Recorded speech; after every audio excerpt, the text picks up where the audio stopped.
চাঁদনী মা, জয় বাবা শিব বাবা। আমি বর্ণালী এসে গেছি আপনাদের সঙ্গে। দেখুন কি সুন্দর বিগ্রহ। আমারও শান্তিপুরে যাওয়ার কথা ছিল, কিন্তু আমি কাজের জন্য একটু বাইরে এসেছি বলে আর যাওয়া হলো না।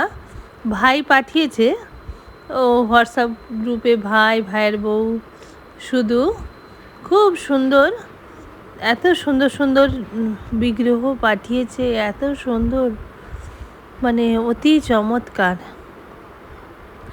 শান্তিপুরের রাজযাত্রা দেখা হয়নি বিগত 35 বছর, কারণ 35 বছর আগে আমার বিয়ের পরে আমি কোনো দিন যেতে পারিনি। আর সত্যি কথা বলতে কি, খুব ভিড়ভাড় না আজকাল আমার খুব পছন্দ হয় না।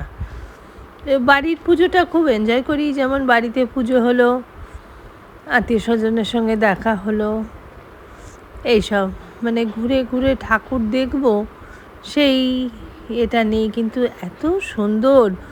আর এখানকার যে শোভাযাত্রা হবে, 3 দিন রাস হয়, প্রথম রাস, মাঝের রাস, ভাঙা রাস। এখানকার যে শোভাযাত্রা দেখবার মতো। আমার তো মনে হয় এই পৃথিবীতে পশ্চিমবঙ্গের মতো এত সুন্দর জায়গা আর কোথাও নেই। কারণ কি, এখানে এত সুন্দর, মানে সারাটা বছর মানুষ উৎসবে মেতে থাকে।